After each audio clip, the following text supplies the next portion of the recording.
హే movie buffs! ఈరోజు మనం 'crew' movie review చూద్దాం. ఫస్ట్‌లీ ఈ మూవీ డైరెక్టర్ రాజేష్ కృష్ణన్ గారు ప్రీవియస్‌గా తీసిన 'లూట్ కేస్' మూవీ అంటే నాకు చాలా ఇష్టం. అండ్ ఈ మూవీ హాట్‌స్టార్‌లో అవైలబుల్‌గా ఉంది. కుదిరితే చూసేసేయండి. Coming to the story of 'crew' మన టబు గారు, కరీనా కపూర్ అండ్ కృతి సనన్ ఒక ఫ్లైట్‌లో ఎయిర్ హోస్టెస్‌గా పనిచేస్తూ ఉంటారు. సాలరీస్ పడడం లేదనే ఫ్రస్ట్రేషన్‌లో ఉన్న ఈ ముగ్గురు లేడీస్ తీసుకున్న డెసిషన్ ఏంటి? ఆ డెసిషన్ వల్ల వాళ్ళ లైఫ్స్ ఎలా టర్న్ అయ్యాయి? అనేది మూవీ స్టోరీ. కొన్ని మూవీస్ మనం ఇన్స్పిరేషన్ కోసం చూస్తాం. కొన్ని మన ఎంటర్టైన్మెంట్ కోసం చూస్తాం.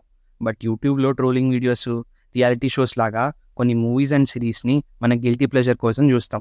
'క్రూ' మూవీ కూడా అలాంటి కేటగిరీలోదే. ఈ మూవీలో లాజిక్, స్క్రీన్ ప్లే లాంటి బేసిక్ థింగ్స్ ఏమీ ఉండవు గానీ, సరదాగా సోషల్ మీడియా ప్లాట్‌ఫామ్‌లో వేస్ట్ చేసే టైం ఈ మూవీకి ఇవ్వచ్చు. ఫస్ట్‌లీ ఈ మూవీలో నెగెటివ్స్ విషయానికొస్తే, నాకు కపిల్ శర్మ గారి కామెడీ అంటే చాలా ఇష్టం. బట్ ఈ మూవీలో ఆయనని సరిగ్గా వాడుకోలేదేమో అనిపించింది. ఈ మూవీ ట్రైలర్ చూసిన ఎవరికైనా ఈ మూవీలో సూపర్ కామెడీ ఉంటదని ఎక్స్‌పెక్ట్ చేస్తారు. బట్ మూవీలో ఉండే కామెడీ వన్ లైనర్స్ అన్నీ ట్రైలర్‌లోనే చూపించేశారు. 'లూట్ కేస్' డైరెక్టర్ కదా! హిలేరియస్ కామెడీ సీన్స్ ఉంటాయేమో ఎక్స్‌పెక్ట్ చేశా. బట్ ఫ్యూ వన్ లైనర్స్‌తో నన్ను బాగా డిసప్పాయింట్ చేశారు. ఇందాక చెప్పినట్టు అసలు ఈ మూవీలో లాజిక్స్ అనేవే ఉండవు. ఆ ముగ్గురు హీరోయిన్స్ వాళ్ళు ఏమనుకుంటే అది అయిపోతూ ఉంటది. సెక్యూరిటీ వాళ్ళని ఈజీగా దాటేస్తారు. ఎక్కడెక్కడికో వెళ్ళిపోతూ ఉంటారు. బేసిక్ హైస్ట్ రూల్స్ ఏమి ఉండవు ఈ మూవీలో అసల. అండ్ కొంచెం అడల్ట్ కామెడీ సీన్స్ కూడా ఎక్కువగా పెట్టేశారు. సో, సకుటుంబ సమేతంగా చూడాల్సిన మూవీ అయితే కాదిది. ఇంకా ఈ మూవీలో పాజిటివ్స్ విషయానికొస్తే యాక్టర్స్ పెర్ఫార్మెన్సెస్.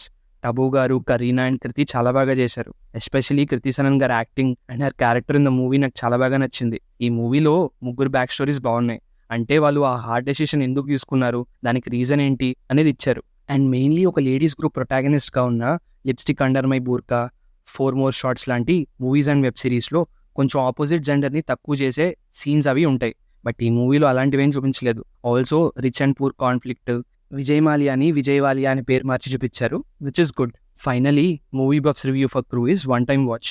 మంచి ఎమోషన్స్ అండ్ లాజిక్స్ ఎక్స్‌పెక్ట్ చేయకుండా సరదాగా కాసేపు అలా మూవీని ఒకసారి చూడొచ్చు. 'గందీ బాత్', 'రాగిణి ఎంఎంఎస్' లాంటి గొప్ప గొప్ప కాంటెంట్‌ని ప్రొడ్యూస్ చేసిన ఏఎల్‌టి బాలాజీ వాళ్ళ నుండి నేను ఇంతకన్నా ఎక్కువ ఎక్స్‌పెక్ట్ చేయలేదు. ఈ రివ్యూ మీకు నచ్చిందా? అయితే ఈ వీడియోని లైక్ చేసి మా ఛానల్‌ని సబ్స్క్రైబ్ చేసుకోండి.